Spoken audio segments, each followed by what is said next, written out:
Hey, I'd like to welcome you to another edition of Scott Spears Now, and this is a very special edition because we've had news in the last week that is historic. Truly is historic, has never happened before. And I'm just going to grab my paper and read it so I don't get any of this wrong. A New York jury on Thursday found Donald Trump guilty on all 34 felony counts of falsifying business records, the first time a former U.S. president has been convicted of any crime. The jury reached its verdict in the historic case after 9.5 hours of deliberations, which began on Wednesday.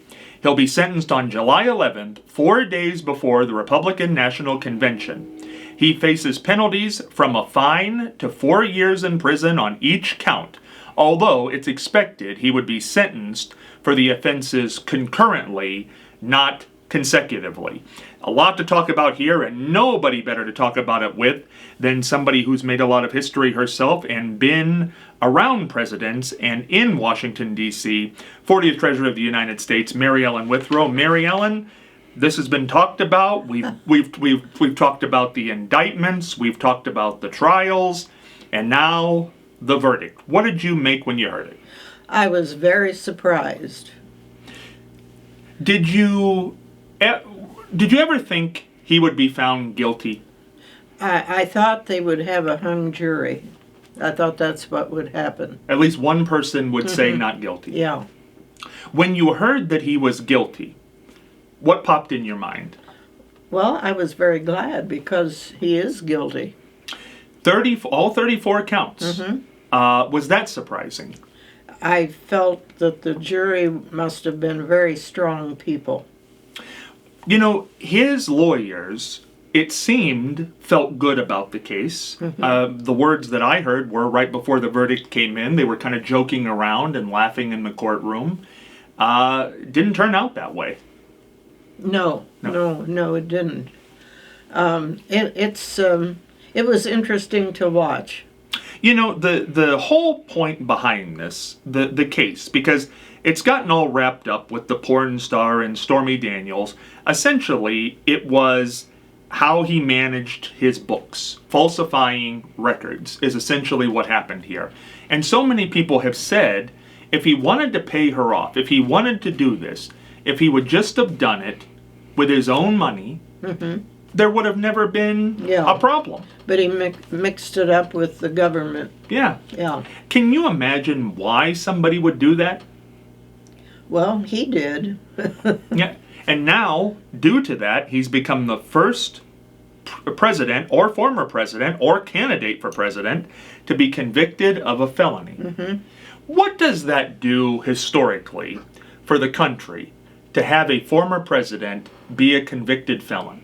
Well, it should be a warning for everybody on how they vote.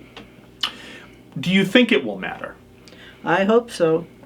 From what you've witnessed in the last week, this happened almost a week ago now, have you seen anybody change? Have you seen anybody start to go in the opposite direction? Well, I've heard the interviews and I've heard him talk about how much money he's raised. And I find that always interesting. But I think you're not going to really know how this is going to end until Election Day. So much like Trump himself said after he spoke, he said the real verdict will be November the 5th. Yes, it will be. Do you think this will hurt him? There was a Reuters poll out on Friday, and Reuters is usually pretty accurate, that 10% of people, Republicans, now would have a problem with voting for a convicted felon. Well, they should have. Why do you think it hasn't hurt him more? Is his group that strong? Well, they're very dedicated to him. What do you think he has? What is it about him that apparently other people don't have? I don't know. I can't see it. There's something. Well, he stands up there and says things, and I guess they believe him, but I certainly don't. If anybody else would have gotten up and said the things that he does, would they have gotten away with it? I don't think so. Why do you think he's been allowed to? Is it the party? Is it the difference in the media today? What is so different that this is okay for him but not for other people? Well, that's a hard question to answer. That's very hard to answer. I don't know the reason why people are supporting him, because a lot of them are Episcopalians who are religious people who should not be supporting a man that has that kind of a record behind him, and for his record that he has right now. You know, it did seem that it used to matter if you were married or divorced. Yes. It mattered if you were certainly convicted of a felony, any crime for that matter. It certainly mattered if you paid somebody off. That sunk many presidential campaigns over the years. But this one continues on. Yes. Yes, it does.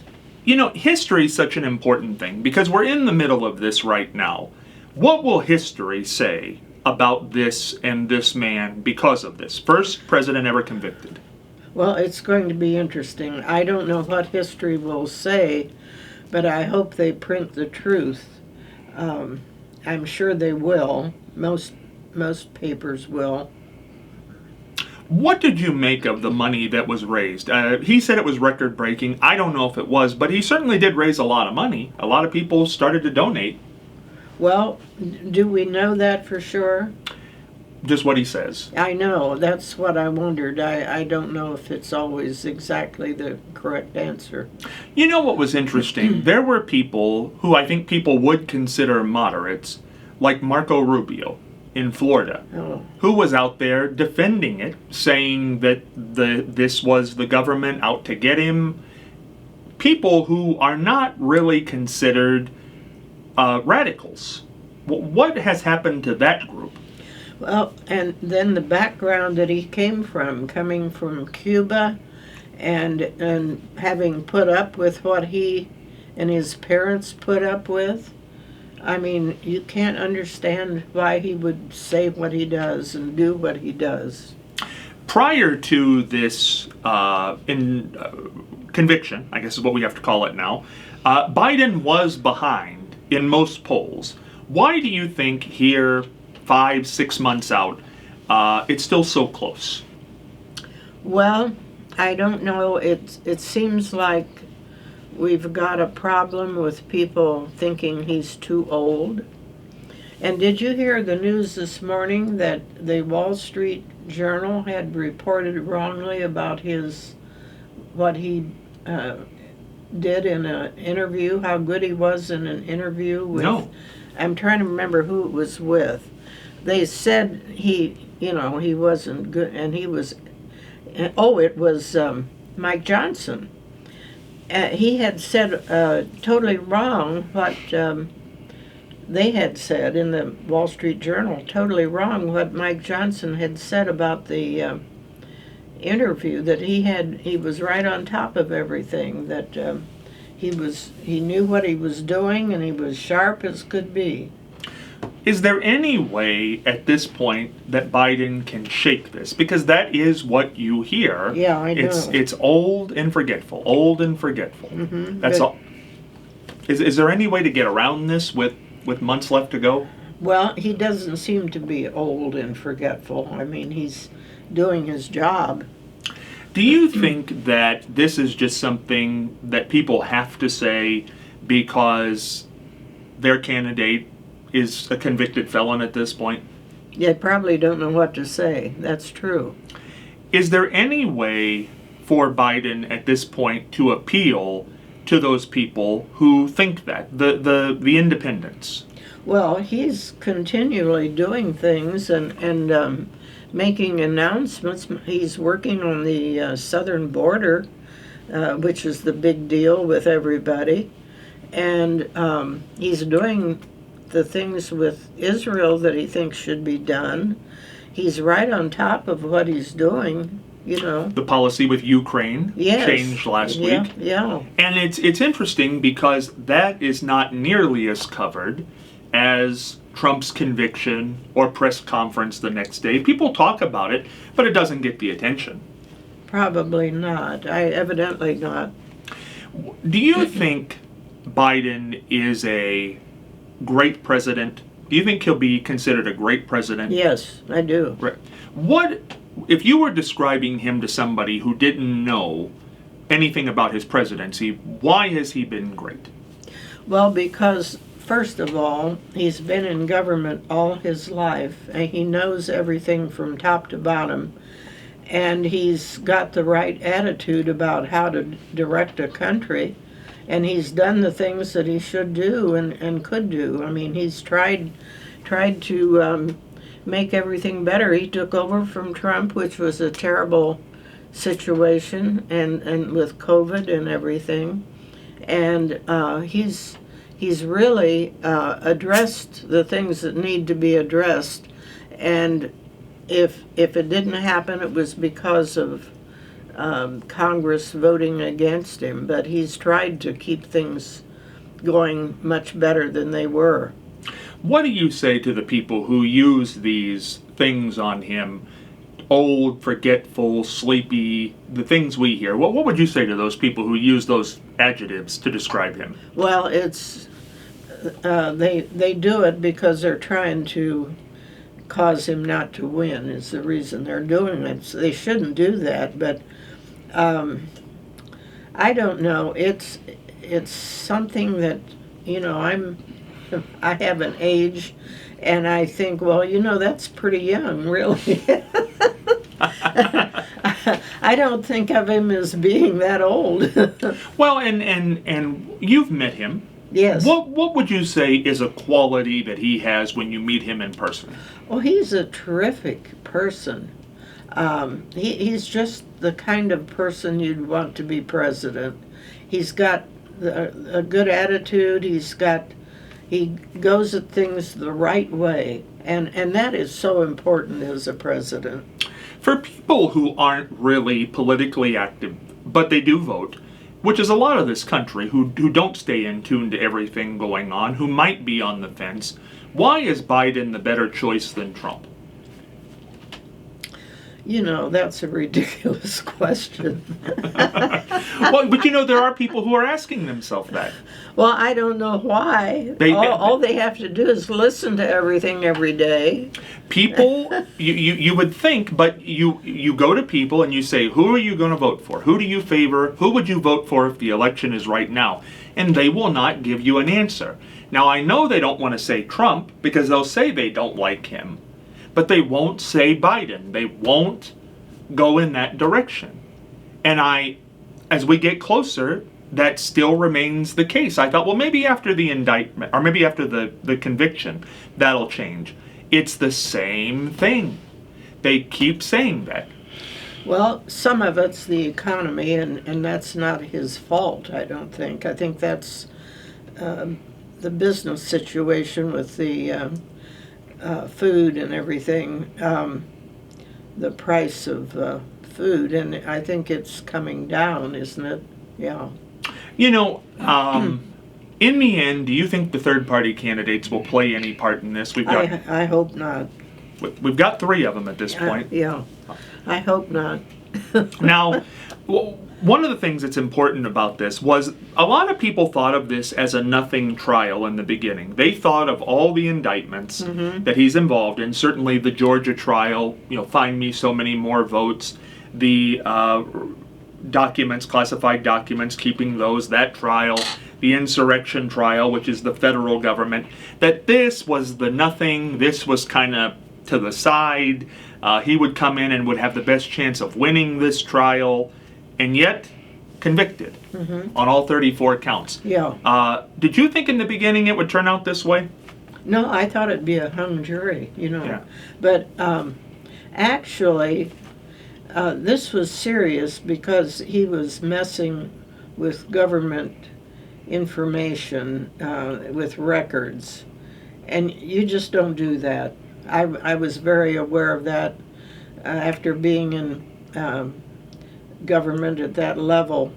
You do things correctly or you're going to get in trouble. Well, being on the federal level, when you come into it, what do they tell you when it comes to things like that? Well, you have a lot of lawyers looking over everything you do. I couldn't go anywhere unless the lawyers said okay. I mean, they okayed everything. And what really surprised me, when I think I've told you this, when we sold our 1930 Buick, they were upset with me because I hadn't told them we sold a 1930 Buick. And I thought, well, why would I need to tell them that? Well, it was my financial record. Oh. Yeah, they kept close watch on. So your personal finances? Yes, yeah. That's interesting. Yeah. Now, are you aware that they're keeping a close eye on your personal records? Not really. Yeah. But they probably are. Well, that's interesting. That's interesting to know that. Yeah. Because I think we think of it as stuff you're doing in the government, but apparently they care. Yeah. Well, yeah, they do care. Yeah.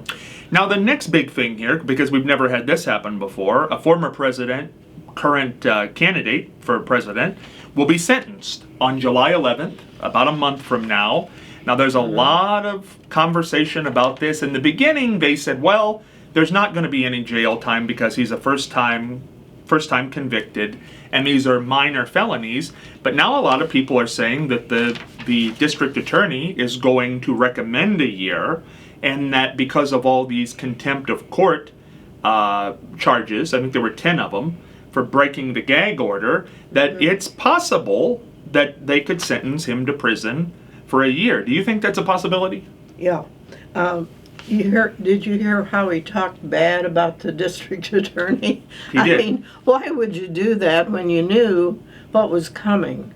Well, he also went after the judge who's sentencing him. I believe he called him a devil. Yes, and he said bad things about everybody. Now, see, you have to say at some point, you know you're convicted, you know the judge is going to be sentencing you in about a month. Why would you go on national television and call him a devil? Yes, it's ridiculous. I mean, does he think... You're asking for it, aren't you? Why does he... Yeah. Well, and this brings up so do you think he will get jail time? I don't know. I'm not going to guess. I hope so, but I don't know. So do you feel he deserves jail time? I do. Yeah. I feel he deserves more than what he got. He got accused of everything, and then he got... They decided he did everything, which I just was afraid wasn't going to happen, and I'm very glad that it did. And now we're waiting to see what they're going to do to him from here on. And I don't want to make any guesses, but we'll see what happens. You know, it's very interesting because even if he got probation, a lot of people are saying that would be very difficult for him to meet with somebody, you know, once a week or once a month or whatever the situation would be, and have to tell them everything that you're doing. And if he would miss that, the judge could send him to jail for that. Yeah. So it's really unprecedented territory. Right. Now the big question is not to make a guess on what the sentence will be, but do you think the judge will, because this is also another thing, a lot of people said the judge will wait until the appeals are over for the sentence to start, but now they're starting to say they might start it that day. Really? July 11th. Do you think they'll wait? Oh, I don't know. I don't know. It's fascinating because he's also a candidate for president, so if they would sentence him to prison time and send him that day, which they could do, what does that do to the rest of the campaign? Right.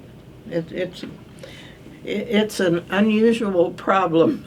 Well, you know what, Mary Ellen, having known presidents, having worked for presidents, having seen a lot of presidents in your lifetime, did you ever think this would be a thing?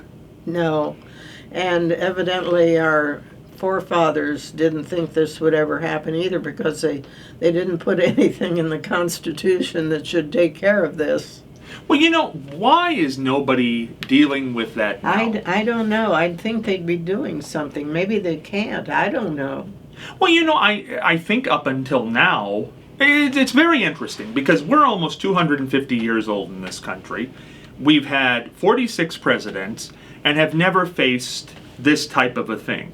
And do you think society has changed Because as we talked about earlier, before this would have killed somebody. They would have been dead in the water as a candidate. I think of Gary Hart. It killed his campaign when he was the front runner, having done something, and lied about it. And certainly Nixon was never able to recover fully from Watergate and the things he went through. But now people just say it's not true, and they just keep on going on down the road. Yeah, it's like they don't realize what's happening. Yeah. I don't know. It's also, candidates are different now. I mean, I think on our local level, not to get into this, but I mean, we have a candidate accused of rape here locally. They don't resign. Trump is running for office. He doesn't leave the race for election. Nobody resigns anymore. I mean, you almost have to drag people out of office when they're accused or convicted of something. I think they've watched. It was a Republican thing that they would not resign back a few years back, and I think that has affected even some of the Democrats are doing it now, where they don't resign when they should. We've got a couple of Democrats in Congress, I guess, that should be out of there. And it's like people aren't respecting the law the way they should. It's interesting because right after the conviction came down last week, Trump did speak right outside of the courthouse, and this was a quote. He said, "This was a disgrace. This was a rigged trial by a conflicted judge who was corrupt." Yeah, isn't that great to say that about your judge when he's going to sentence you? Well, you would think that would be something you wouldn't want to do. That's right. But apparently not. Now, there's one more thing I wanted to mention here in this. It was what Joe Biden's campaign said about this, their statement. They said, "In New York today, we saw that no one is above the law." This was the campaign's communications director, Michael Tyler. "But the verdict does not change the fact that the American people face a simple reality. There is only one way to keep Donald Trump out of the Oval Office, at the ballot box."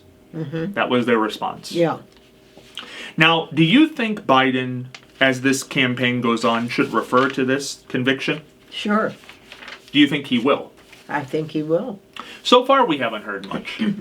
No, but I think he's going slow on it. Stretch it out. Yes. See what? Wait for the conviction. We got plenty of time to talk about it. Wait for the sentencing, maybe. Now, the debate is interesting because apparently what we've learned is there is going to be a debate. We thought there wasn't. They both have agreed to this. And I guess microphones will be shut off so people won't be talking over each other. I guess there'll be no audience. Do you think this debate's a good idea? I don't know. My record on the debate. I didn't debate my opponent, and I was glad I didn't. And it turned out well, but everybody thought I was going to lose when I did that. Debates can be a disaster, and they can be a wonderful thing. Most of the debates lately have been a disaster. That one with Hillary, I thought, he was walking around behind her while she was talking, he was just getting away with everything at that. Do you think, because of age and because that is the thing that they're laying on Biden, that this could be trouble if he should misspeak in some way at the debate? Well, I think he's going to be very careful what he says. Yeah. And it also, conversely, could be a chance for him to show that he's up on his feet. Mm-hmm. And so it can go either way. Live debates are very, very interesting. Yeah, they are. They can, it killed Mondale. Yeah. Yeah, it did. He came out and said he was going to raise taxes, and I said goodbye. Yeah. Well, then we had the moment just as simple as George Bush Sr. looking at his watch. Yes. The camera caught that. Everybody, that was on the front page of all the papers the next day. So you never really know until you go in. Yeah. So it's an interesting election. How important is this election? Is it just another presidential election? Oh, it's really important. I mean, our our Constitution is at risk. Do you think that at this point Trump could still be elected with the felony convictions, with the other trials pending, with the things that he says, with a sentencing coming up? Do you think there's still a possibility that the majority of registered voters on November 5th will turn out for him? Well, there's always that chance. We certainly hope it doesn't happen. What does Joe Biden need to do between now and then to make sure that he is the victor? Well, he needs to stay on top of all the things that are happening in the world, and that shows, that he's doing his job, and that's really important, and he has been. He has been doing that. Somebody said something last week after this conviction I thought was interesting, was that they said that this could really increase Trump's campaigning and the vigor that he's been running for president, because essentially he's running now to stay out of prison. Well, and yes, I mean, he'll take care of himself. If he would get elected, he wouldn't have to serve, evidently, is what they're saying. I don't know how that could happen either, but anyway, who knows? I think their theory on it at this point is that if he's the president, he's certainly not going to turn himself in New York, and that his attorney general would not extradite him to New York because he would choose those people. Mm-hmm. And do you think there is something to the point now that Trump's really got nothing to lose and everything to gain? Because if he loses, he loses. Or if he wins, good for him. But he can keep himself out of jail if he wins. So, all points out at this point. Boy, I tell you, they should have thought of a lot of this before it happened, and we wouldn't have to worry about it. Well, it's so uncharted. I never thought that there would be a time where we would be talking about not only a president but a campaign, right. one of the contestants in this election, as a convicted felon. Right. But here we are. Yeah. Do you think that Trump really wants to be president, or do you think that he really just doesn't want to be involved in these crimes? Well, I think he wants to take care of his charges against him, and that's how he's going to do it. I mean, I think that's why he's so desperate to run. It's fascinating because a lot of people said, go back to 2015 and the life that Donald Trump had. He had a television series that was fairly popular. Mm-hmm. He was thought of fairly well. He lived in New York. He was having a good life, family, so on and so forth. And because of running for president and being involved in politics, he's now a convicted felon. Mm-hmm. Do you think in his mind that he wishes he had not got involved in this? I don't know, but it's sure been a sorry trip, hasn't it? For him, you could not imagine, I think, a worse time. Right. And every trial that he's involved with, if you think about it, from this hush money, which was campaign finance issues, that's from his 2016 run. You look at the hiding documents, he would have never been near documents had he not been president. Mm-hmm. You look at the find me so many votes, that would have never happened. Right. And then you look at the insurrection, that would have never happened. Right. Not a single felony that he's up for right now would have ever happened had he not run for president. Yeah. Yep. I mean, you have to wonder. That's very, very strange. I tell you what, though, we do have to get a break in here, but we're going to come back and talk about a whole lot more because Hillary Clinton said some things and other stuff here with the 40th Treasurer of the United States, Mary Ellen Withrow, back right after this. And we're back here with 40th Treasurer of the United States, Mary Ellen Withrow, talking about the Trump verdict. But there are other things going on in the world, and certainly that is the presidential election. Mary Ellen, the new news, now that the Trump trial is over for now, seems to be the Hunter Biden story. That what do you think? People are kind of confused on this. What do you make of the Hunter Biden situation right now? Well, I don't know. starting trial. It was yesterday, I guess, and I don't know what's going on really. Will this hurt Biden in the long run? Well, I don't know. It's hard to tell. I have no idea how it's going to go. This is a situation, the First Lady has been at the trial. Yes, and she had on the same outfit she had when I went to see her at the fundraiser. Oh, really? Yes, that was the suit she had on. That light green suit. It's gorgeous. Yeah. So that's my addition to your story. Well, it was interesting because I think a lot of people didn't expect her to be there because it's not her child. No. And here she was. But her daughter was there, and I guess her daughter was upset about it. Yeah. And I also think his mother was there. I think. No, she's dead. Oh, she's dead. She died in the accident. Who were they saying? Somebody's mother was there. I can't remember who. They were talking about that somebody's mother was there. Well, could it have been his current wife's mother? Maybe that was it. Because you're right, his mother, Joe Biden's first wife was killed in the car accident. Yeah. Mm-hmm. Yeah.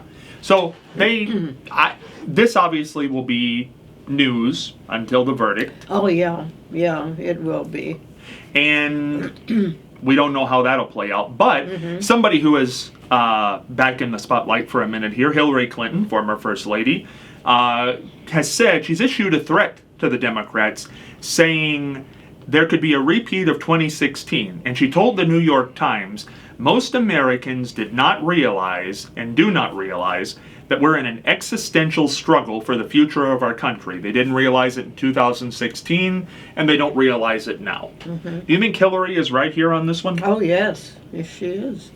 Do you think that Democrats do get it? Because apparently she's saying in 2016 they didn't get it.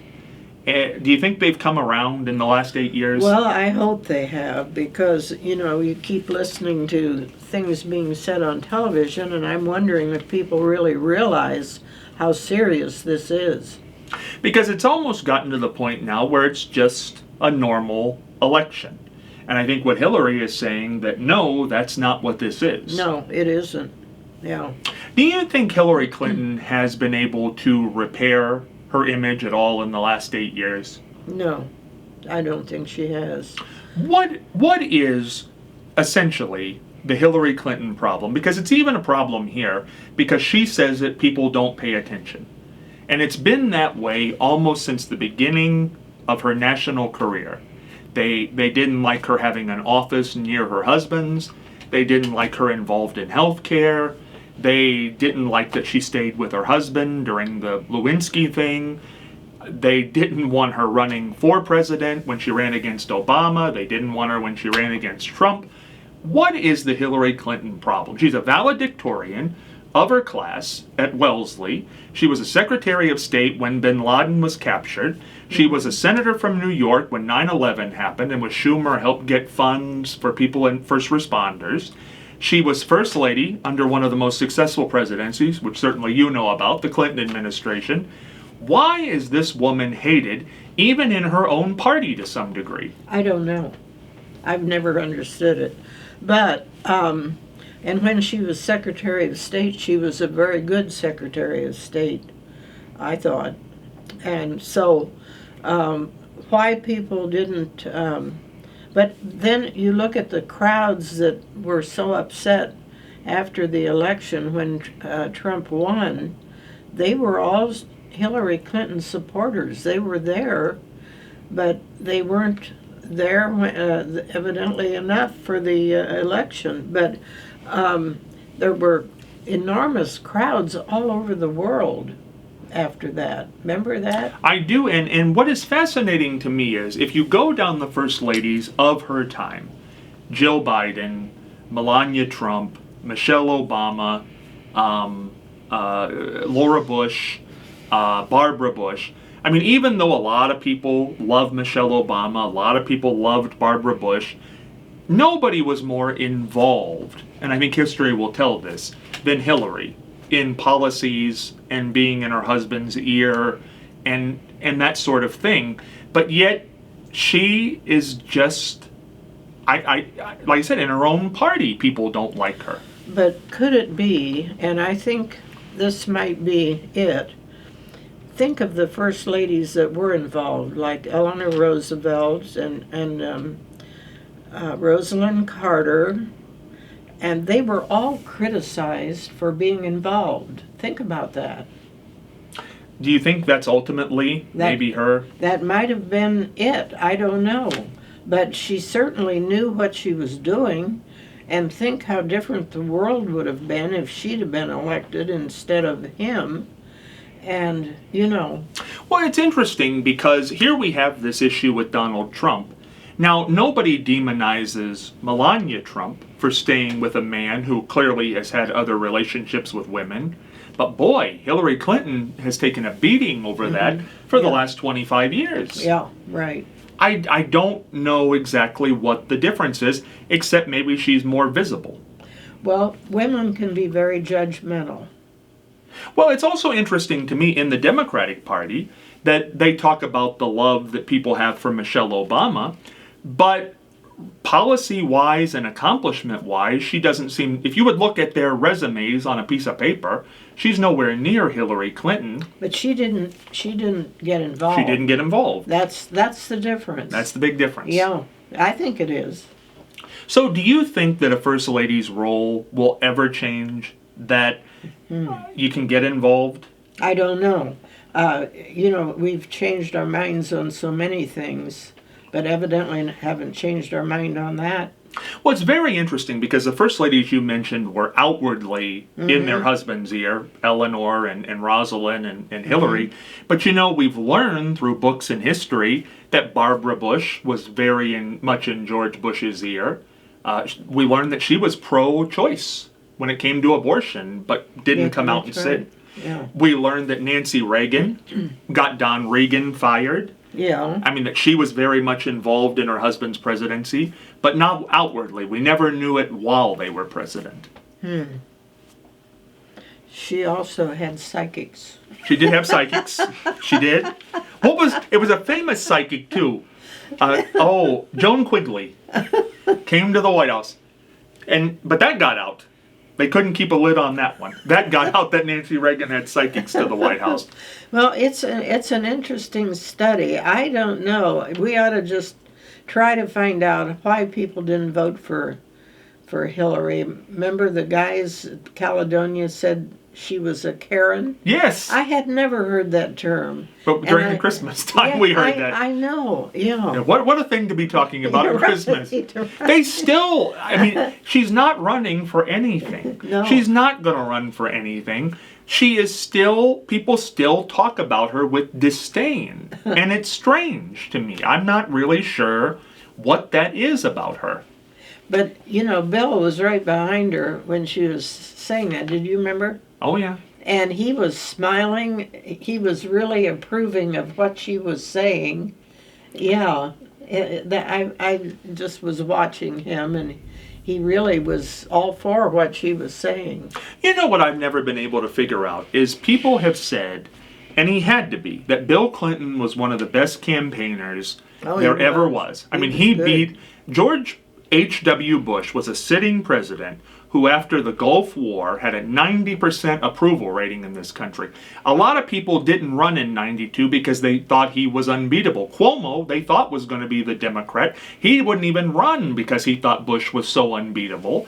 And here comes this governor from Arkansas and beats him by a large margin. And a lot of people gave it to Clinton's ability to speak on television, his campaigning ability. And they consider Hillary one of the worst campaigners, that when she campaigns, people don't understand her. She's cold, she's standoffish, she doesn't do interviews well. Remember, Bush didn't know how to understand the grocery. Oh, yes, the grocery, the scanner. Yes, the scanner at the grocery store. That did a lot of damage to him, which... Who would have thought And that's what Yeah. who knows what can happen I between know. now and November. You got to be so careful. Every moment. Yes. I mean, I remember when Hillary was running, she was drinking that wild turkey and then they played that, or when she cried. You remember when she cried? It was in the east, or Yeah. it was in New Hampshire. Because this was not when she was running for president. This was in the primary with Obama. Yes, with Obama, which everybody thought she won the. Yeah. I guess it was New Hampshire, wasn't it? It was, and she had lost the first. Yeah. And she was behind. And Yeah. nobody thought that was Right. going to happen, and she choked up. Yeah. And boy, they beat her over the head for that forever. Well, that's kind of strange, isn't it? What was it? Yeah. The best Hillary Clinton story I've got is when the election was happening between her and Trump. I had the late Charles Grodin on, and he was an actor, but he was also a commentator on 60 Minutes. Very smart guy. And Charles Grodin said, I don't have any political relationship to either one of these people, but I've met them both socially. And he said, here are my stories socially with these people. He said he was at a dinner with Donald Trump, and Donald asked what he did, and he said, I'm a commentator on 60 Minutes, and Donald said, I don't know of that program. And he said that was his whole deal with Trump. And he said with Hillary, he said they were standing in the back of a fundraiser, and he said he leaned over to her and he said, I understand that you're going to sing at this fundraiser. And she turned to him quick as a beat and said, that emptied the place. He said, and that was their personalities. Uh-huh. But he said you never saw that side of her when she was campaigning, that she was too serious. Yeah. Do you think she was, essentially, when she got in front of the camera or behind the microphone? Well, she got serious. And when I was around her, she wasn't serious. That's what everybody says. I know. She was a very normal type person to be around. Yeah. Obama says she had a great laugh. I remember him saying that. She did. But yet you never saw that when she was campaigning. Yeah. But here she is. I think when she was campaigning, she took it too seriously. She didn't relax enough, but how can you relax when you're campaigning? You know what's interesting, though? I mean, that's a crazy statement, but no, she was worried about the news, and I don't think she handled that real well. Yeah. You know what's interesting to a point is here we are, 8 years since she became the first woman to get a major party's nomination for president, which she'll always have that. She'll be the first that ever did that.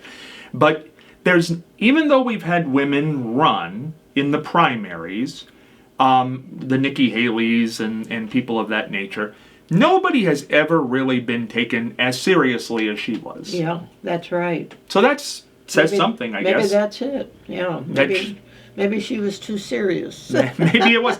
Well, speaking of Nikki Haley, because I don't think we've talked about this, we thought that she was, out on Trump. She said he was going to be a danger to the country. Yeah. And then she's endorsed him. She's going to vote for him. She's going to vote for him. She's going to vote for him. That about did it for me, I tell you. I didn't like... she was switching back and forth before that, too. Do you think she'll ever... Somebody said that she'll never be able to run for anything again. I don't think so. Because nobody will believe anything she says. That's right. You can't jump around like that and have people stick with you. Our governor, DeWine, came around. He was not really supporting Trump. He didn't support Trump's candidate, Bernie Madoff, in the primary here in Ohio for Senate. And yet, he endorsed him. He endorsed Madoff when Bernie Moreno when the primary was over, and he endorsed Trump for president. Well, here we are. What are we going to say about that? Well, what I tell you what, the thing I'm seeing the most ads for here in Ohio are Sherrod Brown and Bernie Moreno. My goodness, the money. Yes, there's been a lot of those already. Yeah. What do you make of that race? Oh, it's gonna get terrible. That really has turned into... It's gonna be a terrible race, yeah.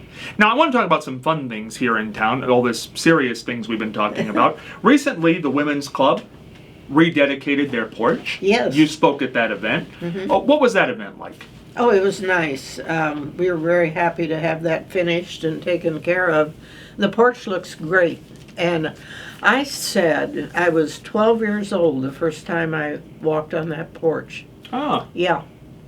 The Junior Federated Club. I was in the Junior Federated Club, and we met there.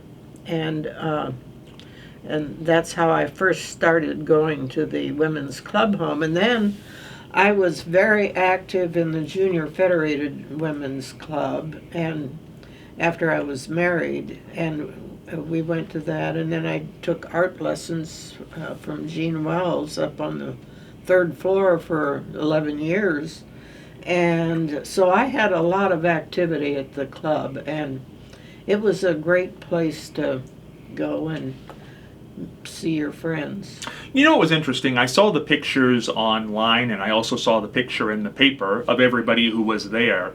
And it's interesting, there are a lot of younger women.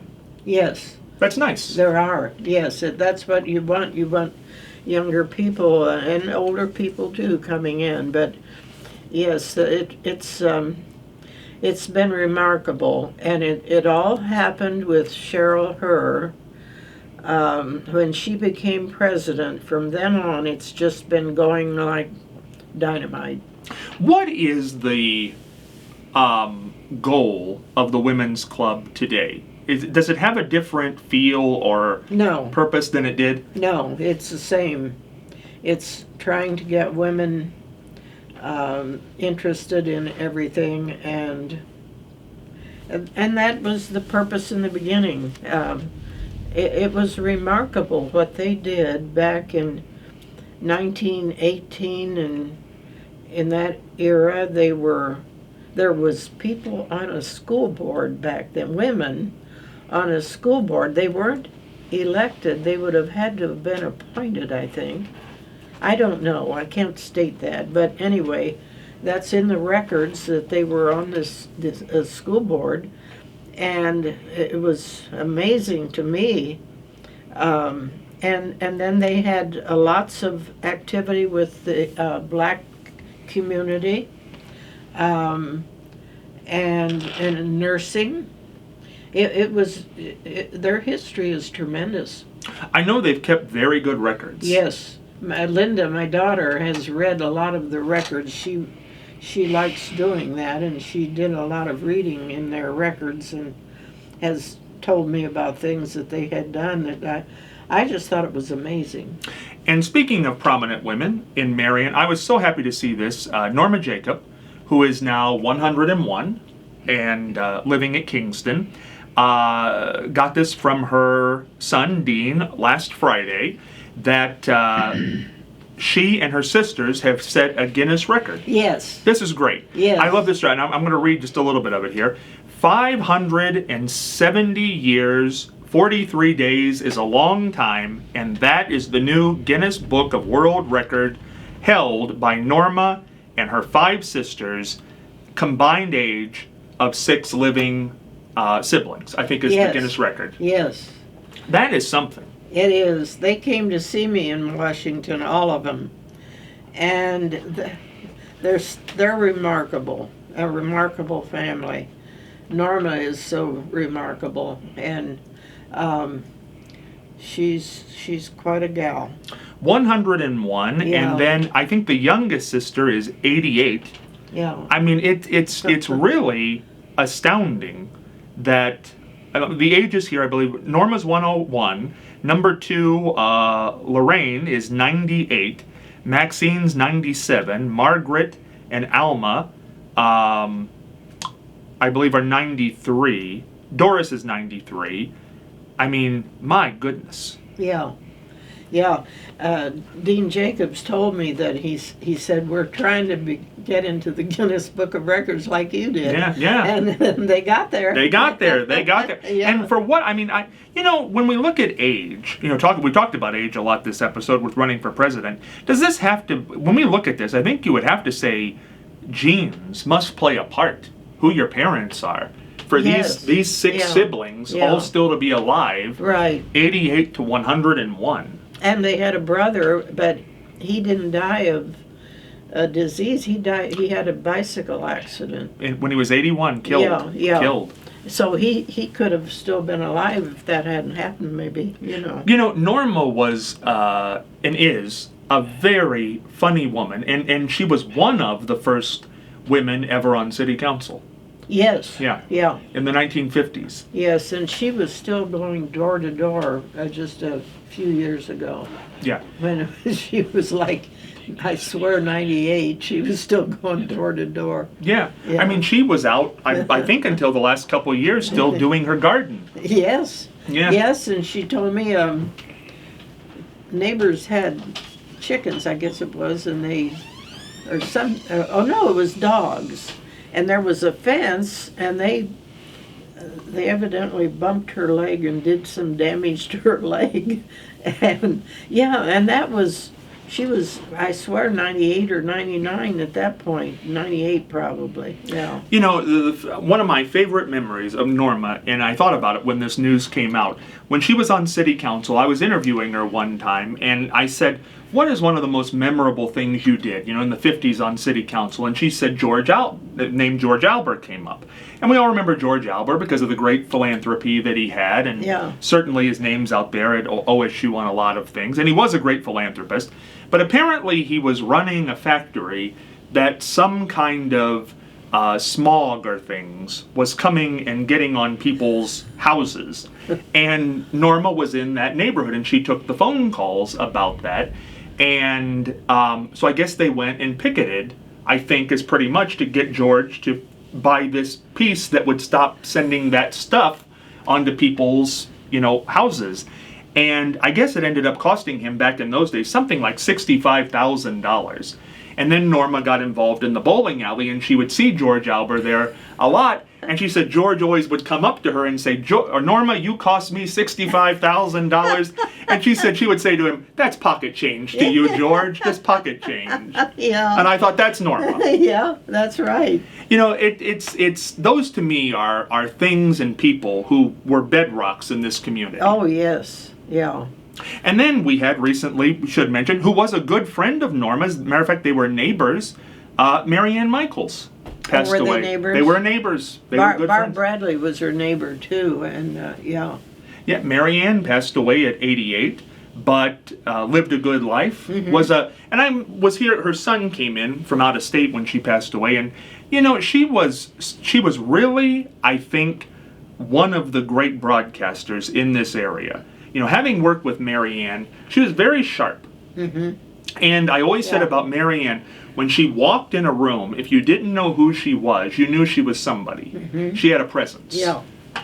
So Yeah. it's too bad to see these people like Mary Ann leaving, but boy, I think they left an impression. Yes. Well, they certainly did. Yeah. Yeah. You know, Mary Ann, so many people say so many negatives, but truthfully, there were so many people who did so much over the lifespan of this community. It was a great community. Yeah. Yeah.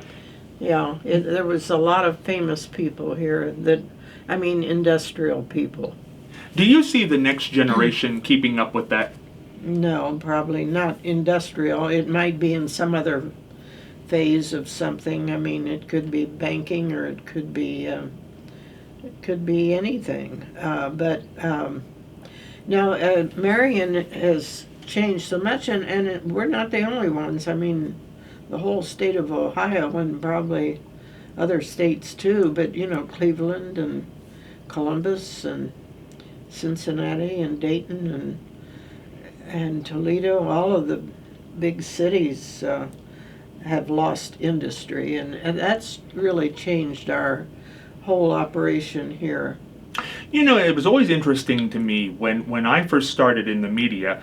I would go to these dinners in Marion to cover them, and the people at these dinners were the Oliver Hamiltons and the Merle Hamiltons and the Norma Jacobs and the Madge Coopers, and this whole generation of Trello Romine, this whole generation of people who were really interested in giving something back to their community. Mm-hmm.